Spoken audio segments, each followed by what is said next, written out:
Bajaj recently launched a product that many said was impossible to build, a CNG motorcycle. But it is not just the CNG motorcycle. Rajiv Bajaj and his Bajaj Auto is a market leader in the 150 to 250cc segment with an estimated market share of about 42%, all thanks to the Pulsar. And it's not just India. Bajaj is also the largest exporter of two-wheelers in the country, consistently exporting 1 lakh plus units a month to over 70 countries in Africa, Latin America and Southeast Asia. It is the most valuable two-wheeler maker in the world with a market cap of over $30 billion. Bajaj Auto made a revenue of over 46,000 crores last year with a profit of almost 7,500 crores. And Pulsar alone is a 10,000 crore brand. But Rajiv Bajaj is not a first-generation entrepreneur. Bajaj Auto was already a leader when he inherited the company from his father Rahul Bajaj. Their Bajaj Chetak scooter was the emperor of India for more than 2 decades. But when it was about time for Rajiv Bajaj to take over, Bajaj Auto was in an extremely bad state. Motorcycles had started taking over the market in the late 1990s, and their champion Bajaj Chetak was experiencing a free fall in sales. So how did Rajiv Bajaj turn a dying company into the undisputed king of the 150cc plus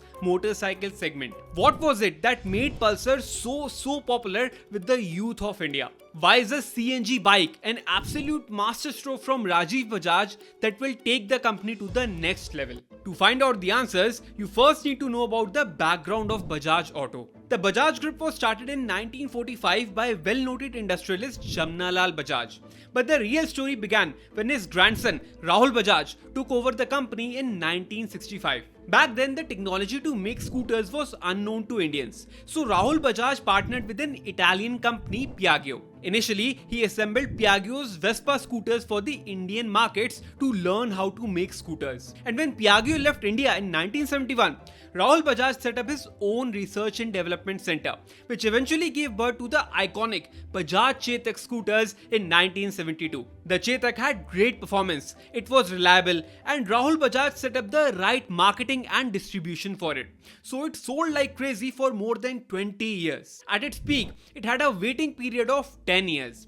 That was how popular it was. But then something weird started to happen around the late 1990s. Something strange that even Rahul Bajaj was not able to explain. The sales of the Bajaj Chetak suddenly started falling. Because as Rahul Bajaj would later realize, India was on the cusp of a transformation. See, earlier scooters used to be perfect for the average Indian. It was an affordable, reliable vehicle that was much better than a cycle. Since there was no other better option available in the market, Bajaj Chetak continued to sell. But then 2 new vehicles arrived in India, which would change the market dynamics forever. The first was the motorcycle, the young vehicle of tomorrow. Motorcycles used the latest engine technology and offered better fuel efficiency and performance, which was great because at a time of rising fuel prices back then, consumers were increasingly looking for fuel efficient options. And more importantly, motorcycles also had a much more modern and sporty appeal. The stylish and rugged design attracted the young generation of that time. So suddenly, scooters became something that only your grandfather would ride.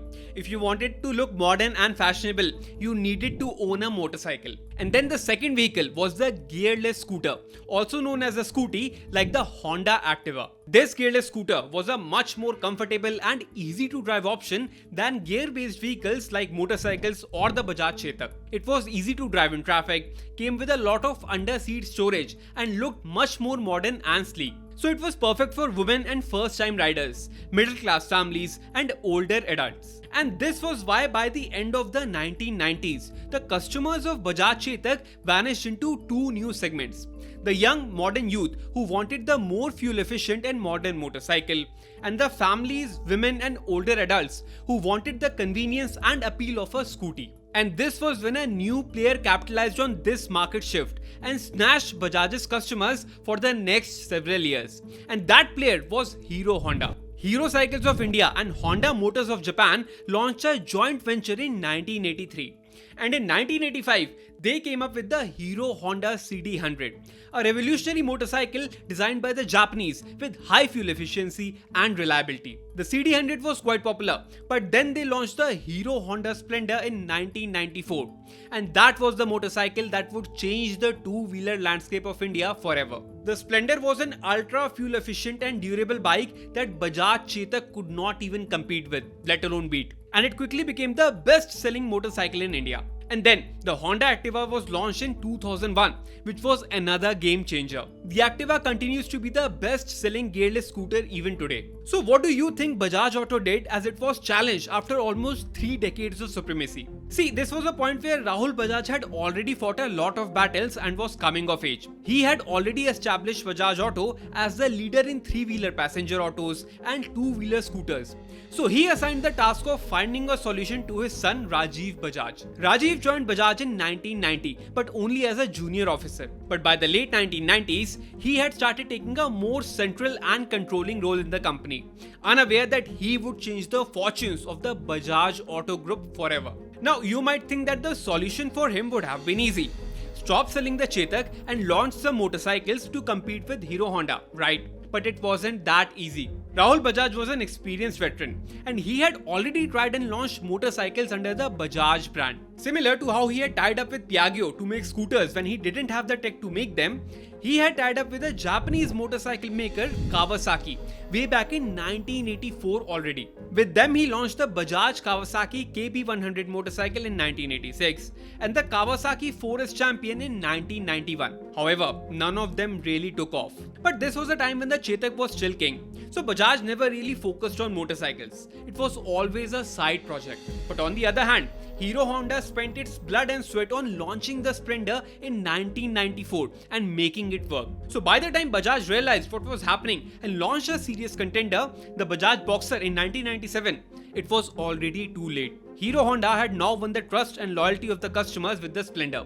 They now had the first movers advantage. So by the late 1990s, Rajiv Bajaj found himself competing with an unbeatable rival in the form of the Hero Honda Group. And this was when Rajiv Bajaj took a step. It was tough, worthy of being taught as case studies in MBA schools. You see, Bajaj had been taking Hero Honda head on and somehow trying to replace Splendor so far. But then he realized that chasing Hero Honda was futile. It would be much easier to create a halo around Bajaj Auto's motorcycles, but in a different segment altogether. Instead of fighting the shark in the ocean, he decided to create a new ocean for him altogether. See, motorcycles are classified as per the volume of engine in cc. A high volume means higher power but lower fuel efficiency. Small motorcycles with engine less than 150cc are ideal for commuting and have good fuel efficiency. Medium motorcycles or entry-level sports bikes with engines between 150cc to 400cc focus more on performance. And large motorcycles over 400cc are practically touring or racing bikes. Now, the Hero Honda Splendor was a 100cc bike, perfect for the middle-class Indian commuter who just wanted efficiency. So Hero Honda was winning this segment. However, by the early 2000s, there was a rising customer segment of young Indians. These were customers who were ready to sacrifice fuel efficiency for performance and looks. But Rajiv Bajaj realized that there was just one bike to cater to this new segment, the 150cc Hero Honda CBZ. It was launched in 1999 and was received well by the market, but Hero Honda wasn't really focusing on it. So Rajiv Bajaj decided to capture this segment of the market to create his own ocean and launch a product that would change the fate of the Bajaj Auto Group forever, the Bajaj Pulsar. In 2001, Bajaj came out with the twin models of Pulsar, the 150cc and the 180cc options. Now, he understood very well that for the products to succeed, he had to get two things right, the product and the marketing. To take care of the first, he ensured that Pulsar was by far the best bike in its segment. Both the 150 and 180cc variants offered engine power unmatched by any other motorcycle in the segment. But that was not all. It also had a bold and aggressive design, a muscular fuel tank, a sporty headlamp, and a disc brake. All of this was completely new at that time. And all of this was packaged in an affordable price that did not burn a hole in your pocket. The only other competitor, the Hero Honda CBZ, didn't even come close to the Pulsar in performance or looks. So the product part of the puzzle was set, and to get people to buy it, Rajiv Bajaj marketed Pulsar by tapping into the psyche of his target audience. He targeted young men and tapped into their desire for power, their desire for a bold masculine identity. Bajaj launched the Definitely Male campaign. Pulsar was marketed as a bike with strong masculine characteristics like strength, power, and aggression. The bike became the symbol of the masculine man who was irresistible to women. And it worked. Pulsar took off like crazy. If you were born in the 80s or 90s, you would know how popular this bike was. It had a strong appeal among the youth, and it quickly became the best-selling motorcycle for Bajaj in India. Hero Honda tried hard to compete with Pulsar, launching the CBZ Extreme in 2006 and Hunk in 2007. But it was too late. By the time these bikes came out, Pulsar already had a cult following in the market. But Bajaj did not stop there. Rajiv Bajaj is a strict follower of Kaizen, a Japanese business philosophy that advocates for continuous improvement. If you want your business to succeed, you cannot stop with just one win. You have to ensure that your product evolves with time so you are always relevant. So he kept making the Pulsar better with new model launches every few years. The second model in 2003 introduced the new stylish twin headlamps and the popular DTSI engine technology. In 2005, they introduced alloy wheels. And in 2006, they brought in LCD screens and backlit switches. In 2007, the fastest Pulsar was launched, the Pulsar 200. So no matter which year you looked at, the Pulsar was always ahead of its competition. It was always the best value proposition in the market, and it continues to be so even today. They also launched the Bajaj Discover for the sub 150cc segment with the same principles. And that was a success as well, selling thousands of units every single month. In December 2020, Bajaj Auto crossed 1 lakh crores in valuation, becoming the world's most valuable two-wheeler company. It continues to be a market leader that focuses on just 2 or 3 products at a time, but does those 2 to 3 products with perfection. For its next phase of growth, Bajaj has now pulled off something that people claimed was impossible. When it comes to vehicle fuel, you already know that CNG is the king. It is more efficient than petrol and diesel, and it is also the most eco-friendly of the 3 fuel options. The government's push for CNG as well as people's adoption has been crazy. 11% of all passenger vehicles sold in 2022 were CNG powered, and this is expected to rise to 18% by 2027. But two-wheelers like motorcycles have been unable to move from petrol to CNG so far. Unlike petrol, CNG needs to be stored in a high-pressure cylinder that is long and heavy. In cars, you can keep the cylinder in the trunk, while in passenger autos, it goes beneath the driver's seat. But for two-wheelers, there was simply no space for it. But if anyone could pull off this automotive miracle, it was Bajaj. They were already a pioneer and expert in CNG, with a 90% share in the domestic CNG 3-wheeler market. And in July 2024, they launched the Bajaj Freedom, the first CNG bike in the world, by carefully fitting the cylinder below the seat. And they are claiming that it is almost twice as cheap as petrol bikes. One can potentially save 75,000 rupees every 5 years in fuel costs. So Bajaj is going to have a first mover advantage in this new segment for some time now, and their sales are likely to explode. This could be a great time to become an investor in Bajaj Auto. It took me 10 days to do the research for this video, so please support my work by subscribing. Follow me on LinkedIn and Instagram.